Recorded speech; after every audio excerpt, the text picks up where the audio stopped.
नमस्कार दोस्तों। Daily dose of defence PYQ and MCQ series में आप सभी का स्वागत है। आज 4 मार्च है और 4 मार्च को हम लोग नेशनल सेफ्टी डे के रूप में मनाया करते हैं। मैं भी कामना करता हूं कि आप स्वस्थ रहें, मस्त रहें और इसी तरीके से मेहनत करते रहें, क्योंकि अगर आपने इसी तरीके से मेहनत जारी रखी तो किसी भी चीज़ की कोई कमी नहीं नहीं होने वाली। चाहे वो फाइनेंशियल्स हों या किसी भी तरीके के लाइफ में प्रॉब्लम्स आएंगे, उनसे आप बहुत ही आसानी से डील कर लोगे। तो साथियों, आज के सेशन का पहला सवाल आप सभी के स्क्रीन के ऊपर ये रहा। विच of the following places is often called the land of golden pagoda? यानी इनमें से किस जगह को हम लोग लैंड ऑफ गोल्डन पगोडा के नाम से जानते हैं? ये सवाल सीडीएस के एग्जाम में पूछा जा चुका है। आपके पास 4 ऑप्शंस हैं: जापान, थाईलैंड, म्यांमार या Java. Do you have any idea? ये जो पगोड़ा शब्द आ रहा है ना, सबसे पहले इसके बारे में चर्चा करते हैं। तो दोस्तों, म्यांमार, जिसको हम लोग पहले बर्मा के नाम से भी जानते थे, इसी को हम लोग लैंड ऑफ गोल्डन पगोडाज बोलते हैं। तो यार, यहाँ पे बहुत सारे ग्लिटरिंग पगोडाज हैं। अब ये क्या हैं, इनके बारे में मैं आपको बताता हूँ। तो देखो, जैसा कि आप इस पिक्चर में देख पा रहे हो, एक बड़ा सा ऐसे पत्थर है और वो इस पत्थर के ऊपर टिका है। That you can see in the picture here. और जो बुद्ध धर्म के लोग होते हैं ना, वो उनकी बड़ी आस्था है, बड़ी विश्वास है इसके अंदर में। उनका ये वर्शिप प्लेस है। दोस्तों, इस गोल्डन रॉक पगोड़ा को हम लोग क्या ख्यातियो पगोड़ा के नाम से भी जानते हैं। And this pagoda is located on a massive boulder that hangs over a cliff and the boulder is actually a granite boulder that is covered with the gold leaf that you can see in the picture here. Now let me tell you, यहाँ ये जो जगह है, ये जो स्थल है, ये जो पैगोडा है, that is an important pilgrimage site for Burmese Buddhist that you can see in the second picture here.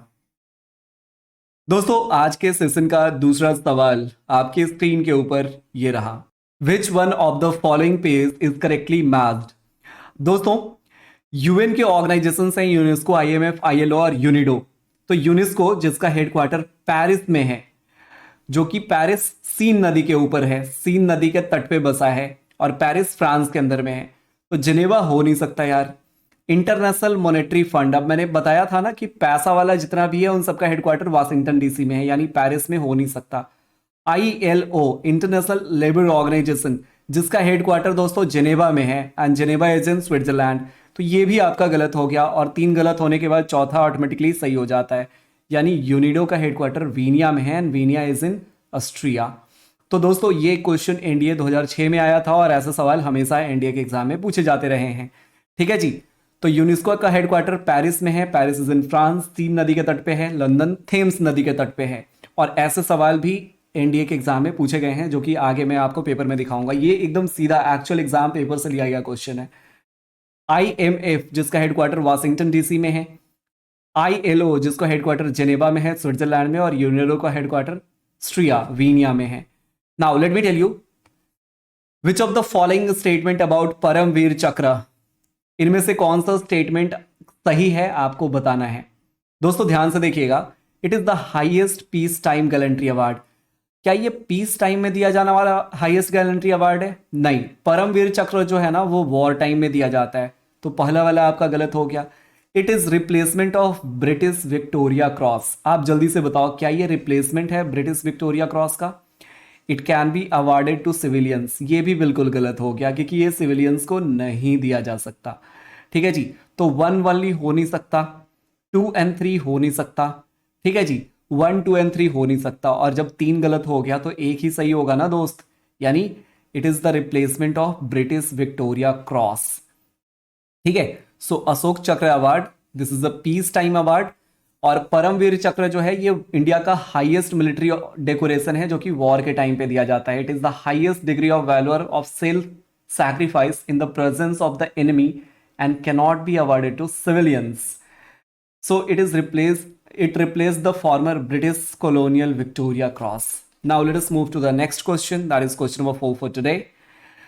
इसमें भी आपको मैच द फॉलोइंग वाले सवाल हैं, जो कि एनडीए 2012 में पूछा हुआ है। बहुत ही तगड़ा क्वेश्चन है दोस्त। देखो, इलूरा केव, इलूरा, अजंता, ये सब कहाँ है दोस्त? महाराष्ट्र में है। यानी आपको ये तो पता है ना कि बी का 1 होगा। अब बी का 1 ऑप्शन नंबर ए में है, option B rejected, option C rejected. देख रहे हो ना बनाने का तरीका कैसा है। जो आपको याद है ना वहां से आप मैच कीजिए और बाकी के ऑप्शंस को रिजेक्ट कर लीजिए। ठीक है जी।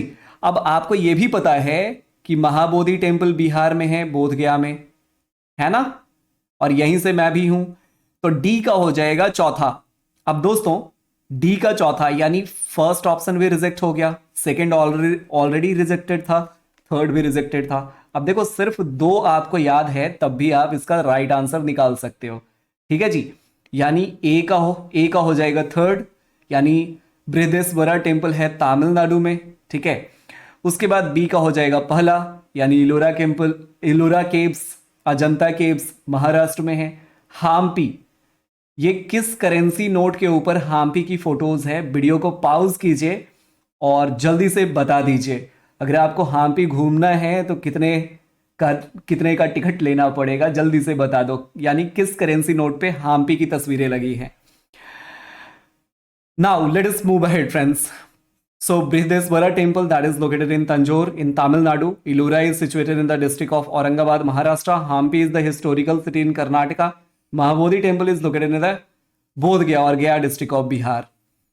अगला सवाल आपकी स्क्रीन के ऊपर ये रहा दोस्तों। An election commissioner can be removed from the office on the recommendation of. NDA 2019 में ये सवाल पूछा था। यानी एक चीफ इलेक्शन कमिश्नर को रिमूव किया जा सकता है उनके ऑफिस से किसके रिकमेंडेशन के बाद।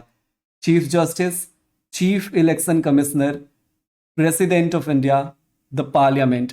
एक बार ध्यान से क्वेश्चन पढ़िएगा। An election commissioner, not chief election commissioner, an election commissioner can be removed from the office on the recommendation of. दोस्तों एक इलेक्शन कमिश्नर को रिमूव किया जा सकता है उनके ऑफिस से on the recommendation of the chief election commissioner. अगर चीफ इलेक्शन कमिश्नर प्रेसिडेंट को बताते हैं इनके बारे में कि इनके बारे में कौन सी ऐसे निगेटिव पॉइंट्स है उसको रखते हैं, तो उसके बाद प्रेसिडेंट ये डिसाइड कर सकते हैं कि उनको हटाना है या रखना है। ठीक है जी। अब दोस्तों आगे आने वाले क्वेश्चंस मोस्ट एक्सपेक्टेड वंस होंगे। सो आज के सेशन का पहला सवाल मोस्ट एक्सपेक्टेड वन का ये रहा आपके स्क्रीन के ऊपर। Which of the following river is known as lifeline of Gujarat. बहुत ही तगड़ा सवाल है दोस्तों। इनमें से किस नदी को हम लोग लाइफ लाइन ऑफ गुजरात के नाम से जानते हैं। साबरमती, नर्मदा, माही और तापी। हाँ जी, साबरमती नदी के किनारे ही गांधी जी का आश्रम था, साबरमती आश्रम। याद है तुम लोगों को? याद है ना? यस। बट नर्मदा रिवर को हम लोग लाइफ लाइन ऑफ गुजरात के नाम से जानते हैं। ठीक है जी। साबरमती नहीं, नर्मदा को हम लोग लाइफ लाइन ऑफ गुजरात बोलते हैं। क्यों? क्योंकि ये जो है ना ये एक की सोर्स ऑफ वाटर है, खास करके इरिगेशन एक्टिविटीज़ के लिए गुजरात के अंदर में, और ड्रिंकिंग पर्पस के लिए जो वहाँ पानी का जो लेयर है ना वो इसी नदी के कारण हमेशा बना रहता है। तो नर्मदा जो जिसकी लंबाई लगभग 1312 किलोमीटर है एंड इट फ्लोज वेस्टवार्ड। और एक और बात मैं आपको बता दूं दोस्त, ये पूरे भारत का सबसे लंबा वेस्ट फ्लोइंग रिवर है। यानी अगर आपसे एग्जाम में पूछा जाए कि वेस्ट में फ्लो करने वाला सबसे लंबा रिवर कौन सा है, तो ये हो जाएगा आपका नर्मदा नदी। ठीक है जी। और गंगा ऑफ साउथ के नाम से किसको जानते हैं? गंगा ऑफ साउथ, साउथ की गंगा कावेरी को, और साउथ गंगा गोदावरी को बोलते हैं। ठीक है जी, याद रखिएगा। अगला सवाल बहुत ही इंपॉर्टेंट सवाल है। The Sundarbans mangrove forest is primarily located in which two countries. यानी जो सुंदरबन मैंग्रोव फॉरेस्ट हैं ये प्राइमरली किन दो देशों में लोकेटेड हैं? So friends let me tell you, ये जो सुंदरबंस जो कि लार्जेस्ट मैंग्रोव फॉरेस्ट हैं पूरी दुनिया में, ये भी याद रखिएगा। Sundarbans are the largest mangrove forest in the world and is primarily located in our country Bharat and Bangladesh. यानी मैंग्रोव फॉरेस्ट जो हैं ये भारत और बांग्लादेश में ही लोकेटेड हैं and it is located in the delta region of the Ganges, Brahmaputra and मेघना नदी। So India and Bangladesh is the absolutely right answer. और आप इसको ऐसे भी याद कर सकते हो कि भारत और बांग्लादेश की जो बाउंड्री लाइन है ना वो भी सबसे लंबी है, इंटरनेशनल बाउंड्री लाइन, जो कि 4096 किलोमीटर की है। ठीक है, तो ऐसे आप रिलेट करके रखेंगे तो याद रहेगा हमेशा। दोस्तों आरटीआई यानी राइट टू इंफॉर्मेशन, कभी ना कभी आपने इसका यूज किया होगा और नहीं किया है तो आगे कभी ना कभी आप इसका यूज करेंगे। इसके बारे में अगर आपकी जानकारी रहेगी तो ये आप जरूर इसका इस्तेमाल कर सकते हैं, बड़े ही काम की चीज है। ठीक है, गवर्नमेंट वाले प्रोजेक्ट से रिलेटेड मान लो कोई योजना चल रही है और आपको उसका कोई इंफॉर्मेशन चाहिए तो आप ऑनलाइन जाके एक आरटीआई कर सकते हैं। ठीक है, जैसे मान लो कि गवर्नमेंट ऐसे कोई डाटा शेयर नहीं कर रही है पब्लिक डोमेन में और जो कि उतना सेंसिटिव नहीं है, तो वो डाटा भी आप गवर्नमेंट से मांग सकते हो थ्रू आरटीआई। जैसे आप ये मांग सकते हो कि जनधन के थ्रू इंडिया में कितने अकाउंट्स अभी एक्टिव हैं।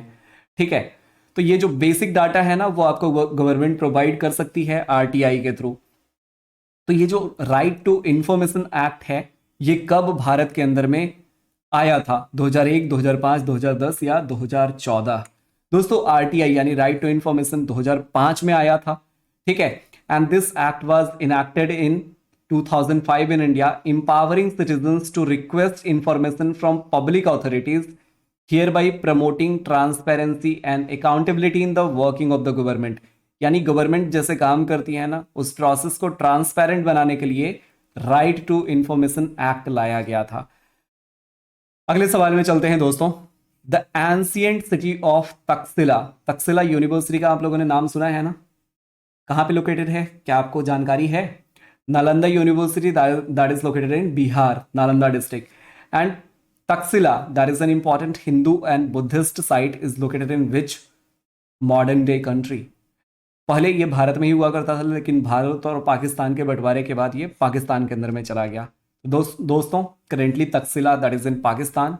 The ancient city of Takshashila known for is significant archaeological and religious history that is particularly related to Hinduism and Buddhism is located in Pakistan as of now. Who was the first recipient of the Bharat Ratna award posthumously? यानी मरणोपरांत कौन से ऐसे पहले व्यक्ति थे जिनको भारत रत्न से सम्मानित किया गया? लाल बहादुर शास्त्री, सरदार वल्लभ भाई पटेल, सी राजगोपालाचारी या Rajendra Prasad? Do you have any idea? तो दोस्तों सबसे पहले लाल बहादुर शास्त्री जी को भारत रत्न से सम्मानित किया गया था मरणोपरांत इन 1966, recognizing his contribution to India's freedom movement and as the Prime Minister of India. So Lal Bahadur Shastri is the absolutely right answer friends. आपको वीडियो को पॉज करना है और एक ऐसे भारत के प्रधानमंत्री का नाम बताना है जिनकी डेथ ऑफिस में रहते हुई थी। नाउ दोस्तों आज के सेशन का होमवर्क यानी जिस क्वेश्चन का जवाब आपको कमेंट सेक्शन में देना होता है, इसका जवाब दिए बिना हमारा ये सेशन पूरा नहीं होता, अधूरा अधूरा सा लगता है। तो आज के सेशन का सवाल आपके लिए ये रहा, who was the viceroy of India during the participation of Bengal in 1905? बहुत ही प्यारा सवाल है दोस्तों, मुझे उम्मीद है आप ज़रूर इसका कमेंट सेक्शन में जवाब देंगे। आपके जवाब का हमें बहुत ही बेसब्री से इंतज़ार रहता है, मैं हर एक कमेंट का रिप्लाई भी करता हूँ। तो दोस्तों 4 ऑप्शन है आपके पास, lord Curzon, lord Mountbatten, lord Dalhousie and lord Hardings. जल्दी से वीडियो को पॉज कीजिए और कमेंट सेक्शन में जवाब दे दीजिए। साथ ही इस वीडियो को अपने दोस्तों के साथ भी ज़रूर साझा कीजिए, तभी हमारी जो मेहनत है वो ज़्यादा से ज़्यादा प्रोडक्टिव बच्चों तक पहुँचेगी। दोस्तों अगर आपने लास्ट के 4 मंथ्स का करंट अफेयर्स अभी तक डाउनलोड नहीं किया है तो जल्दी से डाउनलोड कर लीजिए। साथ ही साथ रक्षक क्रैश कोर्स में तो आप सबने इनरोल कर ही लिया होगा, अगर रह गए हैं तो अभी भी कर लीजिए दोस्त। 29 फरवरी से स्टार्ट हुई है, ज़्यादा टाइम नहीं गया है, फटाफट से इसमें इनरोल कर लीजिए अनअकैडमी प्लस पे, और नीचे दिए गए नंबर से कॉल करके आप टेक्निकल हेल्प भी ले सकते हैं अगर कोई डाउट्स हो तो। साथ ही साथ अगर आप एनडीए की तैयारी कर रहे हैं या एफकैट की तैयारी कर रहे हैं दोस्तों, तो एफकैट वालों के लिए 22 फरवरी से बैच स्टार्ट हुई है। आप इसमें जो लेक्चर्स छूट गए हैं उनको रिकॉर्डेड में देख सकते हैं, और अनअकैडमी प्लस यार नेटफ्लिक्स की तरह होता है, आप किसी भी बैच में पढ़ाई कर सकते हो। ठीक है, एनडीए वालों के लिए ये बहुत ही तगड़ा बैच है, रफ्तार rapid revision batch for NDA 1 2024, क्योंकि दोस्तों अब एग्जाम में ज़्यादा वक्त नहीं है और लास्ट मोमेंट पे रिवीजन करना बहुत ही ज़्यादा ज़रूरी है। ये नई बैच 11 मार्च से स्टार्ट हो रही है। ये सारे बेनिफिट्स हैं इस बैच के, और आप हमारे सोशल मीडिया चैनल से भी जुड़ सकते हैं, that is Instagram and Telegram. दिए गए बारकोड को स्कैन कर सकते हैं। इस वीडियो को देखने के लिए आप सभी का बहुत बहुत धन्यवाद। जय हिंद।